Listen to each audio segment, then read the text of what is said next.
ಎಲ್ಲಿಗೆ ಬಂತು, ಇವತ್ತು ನಾವು ಯಾವ ಸ್ಥಿತಿಯಲ್ಲಿ ಇದ್ದೇವೆ ಅಂತ ಕೂಡ ಗೌರವಾನ್ವಿತ ಅಧ್ಯಕ್ಷರು ಹೇಳಿದ್ರು.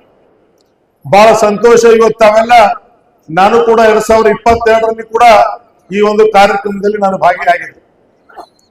ಇವತ್ತೇನು ಜಗತ್ತುಗಳು ಆಗಮನ ಆಗಿದೆ, ತಾವೆಲ್ಲ ಅಡ್ಡಪಾಲಕಿ ಉತ್ಸವ ಕಾರ್ಯಕ್ರಮ ಕೂಡ ಬಹಳ ಸಂತೋಷದಿಂದ ತಾವೆಲ್ಲ ತಾಯಂದರು ಕೂಡ ಮಾಡಿದ್ರು. ಇವತ್ತೇನು ಜಗತ್ತುಗಳು ಅಲ್ಲಿ ಬಂದು ಒಂದು ತಮ್ಗೆಲ್ಲ ಸಂದೇಶ ಕೊಡ್ಬೇಕು, ತಮ್ಗೆಲ್ಲ ಆಶೀರ್ವಾದ ಮಾಡ್ಬೇಕು ಅಂತ ಅಲ್ಲಿ ಬಂದಿದ್ದಾರೆ. ತಾವು ಹಿಂದಿನ ಸಮಯದಲ್ಲಿ ತಾವೆಲ್ಲ ನೋಡಿರ್ಬೋದು, ಜಗತ್ತುಗಳ ದರ್ಶನ ಆಗ್ಬೇಕಾಗಿತ್ತು ಅಂದ್ರೆ ಬಹಳ ಕಷ್ಟ ಇತ್ತು. ಇವತ್ತು ಜಗತ್ತುಗಳು ಜಿಲ್ಲೆಗೆ ಪ್ರವಾಸ ಮಾಡ್ತಕ್ಕಂಥದ್ದು, ರಾಜ್ಯದಲ್ಲಿ ಅನೇಕ ಗಡಿ ಭಾಗದಲ್ಲಿ ಕೂಡ ಅವರು ಪ್ರವಾಸ ಮಾಡಿ ಭಕ್ತಾದಿಗಳಿಗೆ ಆಶೀರ್ವಾದ ಮಾಡ್ತಕ್ಕಂಥದ್ದು ಕೂಡ ಪಂಚಪೀಠ ಜಗತ್ತುಗಳು ಆಗ್ತಾ ಇದೆ. ಮೊನ್ನೆ ಕೂಡ ತಾವು ನೋಡಿದ್ರಿ, ಬಸವ ಕಲ್ಯಾಣದಲ್ಲಿ ದಸರಾ ದರ್ಬಾರ್ ಕೂಡ ಆಯ್ತು. ದಸರಾ ದರ್ಬಾರ್ ಆಗ್ಬೇಕಾದ್ರೂ ಕೂಡ ಅನೇಕ ಏನ್ ಮಾಡಬೇಕು, ಯಾವ ರೀತಿ ಮಾಡಬೇಕು, ಏನಾಗ್ಬೇಕು ಅಂಬೋದು ನಮ್ಮ ರಾಜೇಶ್ವರ ಶ್ರೀಗಳು ಇದಾರೆ, ಸಾಕಷ್ಟು ಅದರಲ್ಲಿ ಕೂಡ ಆಯ್ತು. ಇವತ್ತು ವಿಶೇಷವಾಗಿ ನಮ್ಮ ಕೇದಾರ್ ಜಗತ್ತಿನ ಬಗ್ಗೆ ಹೇಳ್ಬೇಕಾಗಿತ್ತು ಅಂತಂದ್ರ, ಒಂದು ಸಮಸ್ಯೆ ಏನಾಯ್ತು ಬೆಂಗಳೂರಿನಲ್ಲಿ ಅಂದ್ರ, ನಾನು ಈ ಭಾಗದ ಶಾಸಕನಾಗಿ ಬೆಂಗಳೂರಿನಿಂದ ನನ್ನ ಮನೆಯಲ್ಲಿ ಜಗತ್ತುಗಳು ಅವ್ರ ರೋಡಿಗೆ ಬಂದು ಮುಖ್ಯಮಂತ್ರಿಗಳ ಮನೆ ಎದುರ ಅವ್ರು ಕೂತಿದಾರ.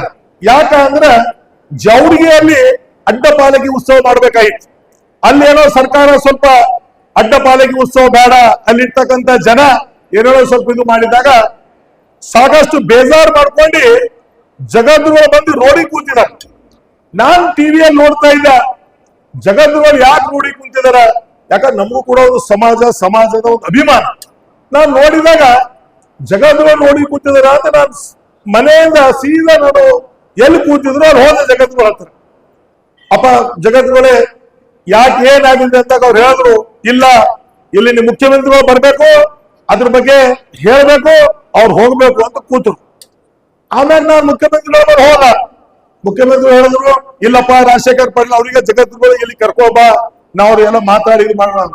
ಆಮ್ಯಾಗ ಜಗತ್ತುಗಳು ಏನ್ ಹೇಳಿದ್ರು, ನಾನೇನ್ ಹೇಳ್ತಾ ಇದ್ದೀನಿ ಕೇಳು, ನಾನ್ ಕೂತಿದಲ್ಲ, ಇದು ಕೇದಾರ್ ಪೀಠ ಕುಂತದಿಲ್ಲಿ, ನಿಮ್ ಮುಖ್ಯಮಂತ್ರಿಗಳು ಬರ್ಲಕ್ ಹೇಳು. ನಾನ್ ಹೋದೆ, ಮತ್ತೆ ಮುಖ್ಯಮಂತ್ರಿಗಳ ಹತ್ರ ಹೋದ. ಇವ್ರು ಅನೇಕ ಜನ ಸ್ವಾಮೀಜಿಗಳು, ಅನೇಕ ಜನ ಮಠಾಧೀಶರು, ಬೇರೆ ಬೇರೆ ಶಾಸಕರಿಗೆ, ಬೇರೆ ಬೇರೆ ಜನರಿಗೆ ಫೋನ್ ಮಾಡ್ತಾ ಇದಾರ, ನೀವು ಬರ್ರಿ ಅಂತ. ಆ ಸಮಯದಲ್ಲಿ ಯಾರೋ ಬಂದಿಲ್ಲ. ನಾನ್ ಖುದ್ದಾಗಿ ಹೋಗಿ ಮುಖ್ಯಮಂತ್ರಿಗಳಿಗೆ ಜಗತ್ತುಗಳ ಹತ್ರ ತಂದು ಜಗತ್ತುಗಳಿಗೆ ಹೇಳಿ ಯಾವ ರೀತಿಯಲ್ಲಿ ಜವರಿಗೆಯಲ್ಲಿ ಕಾರ್ಯಕ್ರಮ ಮಾಡಬೇಕು, ಬಹಳ ಒಳ್ಳೆ ರೀತಿಯಿಂದ ಕಾರ್ಯಕ್ರಮ ಅಡ್ಡಪಾಲಕಿ ಉತ್ಸವ ಕೂಡ ಆಗ್ಬೇಕು ಅಂತ ಹೇಳಿ ಮತ್ತೆ ಜಗತ್ತುಗಳಿಗೆ ಮುಖ್ಯಮಂತ್ರಿಗಳ ಮನೆಯಲ್ಲಿ ಒಯ್ದು ಮುಖ್ಯಮಂತ್ರಿಗಳಿಂದ ಶಾಲು ಹಾರು ಹಾಕಿ ಮುಖ್ಯಮಂತ್ರಿಗಳಿಗೆ ಕೂಡ ದರ್ಶನ ಮಾಡಿರ್ತಕ್ಕಂಥ ಕೀರ್ತಿ ಈ ಕೇದಾರ್ ಜಗತ್ತುಗಳಿಗಿದೆ. ಇವತ್ತು ಯಾಕೆ ಹೇಳ್ತಾ ಇದ್ದೀನಿ ಅಂದ್ರೆ, ಇವತ್ತು ಈ ಗಡಿ ಭಾಗದಲ್ಲಿ ಬಸವ ಕಲ್ಯಾಣದಲ್ಲಿ ಕೂಡ ಈ ಒಂದು ಉತ್ಸವ ಆಗ್ಬೇಕಂದ್ರೆ ಅನೇಕ ಕಷ್ಟಗಳು ಬಂದು, ಅಡ್ಡಪಾಲಿಕೆ ಹಾಕ್ಬಾರ್ದು, ಇದು ಹಾಕ್ಬಾರ್ದು, ಇದೆ ಪಾಪ. ಅದ್ರ ಮಧ್ಯದಲ್ಲಿ ಕೂಡ ನಾವು ಆ ಕಡೆನೂ ಸಮಾಧಾನ ಆಗ್ಬೇಕು, ಈ ಕಡೆನೂ ಸಮಾಧಾನ ಆಗ್ಬೇಕು. ಒಂದು ಒಳ್ಳೆಯದಾದಂತ ಬಸವ ಕಲ್ಯಾಣದಲ್ಲಿ ಒಂದು ದಸರಾ ದರ್ಬಾರ್ ಕೂಡ ಬಹಳ ಯಶಸ್ವಿ ಆಯ್ತು. ಇವತ್ತೇನು ಜಗತ್ತುಗಳು ಹಿಂದೆ ಸುಮಾರು 15-20 ವರ್ಷ ಹಿಂದ್ಗಡೆ ಹುಮ್ನಾಬಾದಲ್ಲಿ ಪಂಚಪೀಠ ಜಗತ್ತುಗಳ ಒಂದು ವೈಭವ ಆದಂತ ಕಾರ್ಯಕ್ರಮ ಹುಮ್ನಾಬಾದ್ ವೀರಭದ್ರೇಶ್ವರ ದೇವಸ್ಥಾನ ಹತ್ರ ನಾವು ಮಾಡಿದ್ವಿ. ಆ ಸಮಯದಲ್ಲಿ ಸ್ವರ್ಗೀಯ ತಂದೆಯರಂತ ಬಸವರಾಜ್ ಪಾಟೀಲ್ ರವರು ಆ ಕಾರ್ಯಕ್ರಮದಲ್ಲಿ ಅವರು ಕೂಡ ಭಾಗಿಯಾಗಿದ್ರು. ಹುಮ್ನಾಬಾದ್ ಪ್ರವಾಸಿ ಮಂದಿರದಿಂದ 5 ಜಗತ್ತುಗಳಲ್ಲಿ ಕೂಡ ಒಂದ್ ಕಡೆ ಸೇರಿಲ್ಲ. ಅವಾಗ 5 ಜಗತ್ತುಗಳು ಒಂದ್ ಕಡೆ ಸೇರಿಸಿ ಅಡ್ಡಪಾಲಕಿ ಉತ್ಸವ ಅಲ್ಲಿಂದು ವೀರಭದ್ರೇಶ್ವರ ಗುಡಿವರೆಗೆ ಹೋಗ್ಬೇಕಾಗಿತ್ತಂದ್ರ ಲಕ್ಷಾರು ಗಟ್ಟಲೆ ಜನ, ಅದೇನ್ ಗೊತ್ತಿಲ್ಲ, 6 ಜಗತ್ತುಗಳು ಆಶೀರ್ವಾದ, ಅಷ್ಟೊಂದು ಜನ ಸೇರಿ ಭವ್ಯವಾದಂತ ಸ್ವಾಗತ ಕೋರಿ ಜಗತ್ತುಗಳು ಮೆರವಣಿಗೆ ಆಯ್ತು. ಅಲ್ಲಿ ವೀರಭದ್ರೇಶ್ವರ ದೇವಸ್ಥಾನ ಎದುರುಗಡೆ ಒಂದು ಮಂಟಪದಲ್ಲಿ ಈಗ ಕಾರ್ಯಕ್ರಮ ಮಾಡ್ತಾ ಇದ್ರಿ, ಅದೇ ರೀತಿಯಲ್ಲಿ ಕಾರ್ಯಕ್ರಮ ಮಾಡಿದಾಗ ಬಹಳ ಜಗತ್ತುಗಳು ಬಹಳ ಸಂತೋಷದಿಂದ 5 ಜನ ಪಂಚಪೀಠ ಜಗತ್ತುಗಳು ಹುಮ್ನಾಬಾದ್ದಲ್ಲಿ ಬಹಳ ಒಳ್ಳೆ ಕಾರ್ಯಕ್ರಮ ಮಾಡಿದ್ರಿ, ಒಳ್ಳೇದಾಗಿದೆ ಅಂತ ಅವರು ಕೂಡ ಆಶೀರ್ವಾದ ಮಾಡಿದ್ರು. ನಾನು ಯಾಕೆ ಹೇಳಕ್ ಇಚ್ಛೆ ಪಡ್ತೀನಿ ಅಂದ್ರೆ, ಇವತ್ತೆಲ್ಲ ಅಪಾರ ಸಂಖ್ಯೆಯಲ್ಲಿ ತಾವೆಲ್ಲ ತಾಯಿದ್ರು ಬಂದಿರಿ. ಇವತ್ತಿನ ದಿನದಲ್ಲಿ ಶಿಕ್ಷಣ ಮತ್ತು ಸಂಸ್ಕಾರ ಎರಡು ಜೀವನದಲ್ಲಿ ಬಹಳ ಅವಶ್ಯಕತೆ ಇದೆ. ಶಿಕ್ಷಣ ಇತ್ತು, ಅವನಿಗೆ ಸಂಸ್ಕಾರ ಇದ್ದಿಲ್ಲ ಅಂದ್ರೆ ಅದು ಏನು ಉಪಯೋಗ ಇಲ್ಲ. ಶಿಕ್ಷಣನೂ ಕೊಡಿ, ಶಿಕ್ಷಣ ಜೊತೆಲಿ ಸಂಸ್ಕಾರ ಕೊಡಿ. ಎಲ್ಲಕ್ಕಿಂತ ಮುಖ್ಯ ಅಂದ್ರೆ ಸಂಸ್ಕಾರ. ತಂದೆಗೆ ತಂದೆ ಇರಬೇಕು, ತಾಯಿ ಇರಬೇಕು. ಇವತ್ತು ನಾವು ನೋಡ್ತಾ ಇದೀವಿ, ಎಷ್ಟೋ ಮಂದಿ ಮಕ್ಕಳು ಡಾಕ್ಟರ್ಸ್ ಆಗಿದಾರ, ಇಂಜಿನಿಯರ್ ಆಗಿದಾರ, IAS ಆಗಿದಾರ, IPS ಆಗಿದಾರ. ಅವರೆಲ್ಲ ಹೋಗಿ ಹೊರ ದೇಶದಲ್ಲಿ ಕೆಲಸ ಮಾಡ್ತಾ ಇದಾರ. ಇವತ್ತಿಲ್ಲಿ ತಾಯಿ ತಂದೆ ವೃದ್ಧಾಶ್ರಮದಾಗಿದಾರ. ಅವ್ರ ಪರಿಸ್ಥಿತಿ ಏನಿದೆ, ಆ ತಾಯಿ ತಂದೆ ಆ ಮಕ್ಕಳಿಗೆ ಓದಿಸ್ಬೇಕಾಗಿತ್ತು ಅಂದ್ರ ಎಷ್ಟು ಕಷ್ಟಪಟ್ಟು ಓದಿಸಿದಾರ ಅದು ಅವರಿಗೆ ಗೊತ್ತಿದೆ. ಅದಕ್ಕೆ ನಾನೇನ್ ಹೇಳಕ್ ಇಚ್ಛೆ ಪಡ್ತೀನಿ, ಇವತ್ತೇನು ನನ್ನ ಭಾಷೆ ಕೇಳ್ಬೇಕು, ಶಾಸಕರ ಭಾಷೆ ಕೇಳ್ಬೇಕು, ಬೇರೆಯವರು ತಾವೆಲ್ಲ ಜಗದ್ಗುರುಗಳು ಬಂದಿದಾರ, ಜಗದ್ಗುರುಗಳು ಆಶೀರ್ವಚನ ಕೇಳ್ಬೇಕು, ಜಗದ್ಗುರುಗಳ ದರ್ಶನ ಪಡೆದುಕೊಳ್ಬೇಕು ಅಂತ ತಾವು ಬಂದಿದ್ರಿ. ನಾನ್ ಜಾಸ್ತಿ ಸಮಯ ತಗೊಳ್ಳೋದಿಲ್ಲ. ಒಳ್ಳೆ ಶಿಕ್ಷಣ ಕೊಡಿ. ಯಾಕಂದ್ರೆ ನೀವೆಷ್ಟೇ ಆಸ್ತಿ ಮಾಡಿದ್ರು ಆಸ್ತಿ ಬಂದಾಗ ಬರ್ತದ, ಹೋದಾಗ ಹೋಯ್ತದ. ಆದ್ರ ಮಕ್ಕಳಲ್ಲಿ ನೀವು ಶಿಕ್ಷಣ ಕೊಟ್ರಿ ಅಂದ್ರ ಅವ್ರ ಸಾಯಿವರೆಗೆ ಅವ್ರ ಜೊತೆಲಿ ಇರ್ತದೆ. ಇವತ್ತು ಅನೇಕ ಜನರಿಗೆ ನೋಡ್ತಾ ಇದ್ವಿ, ಶಿಕ್ಷಣ ಬಹಳ ಅವಶ್ಯಕತೆ ಇದೆ. ಅದ್ರ ಜೊತೆಲಿ ಒಳ್ಳೆ ಸಂಸ್ಕಾರ ಕೊಡಿ.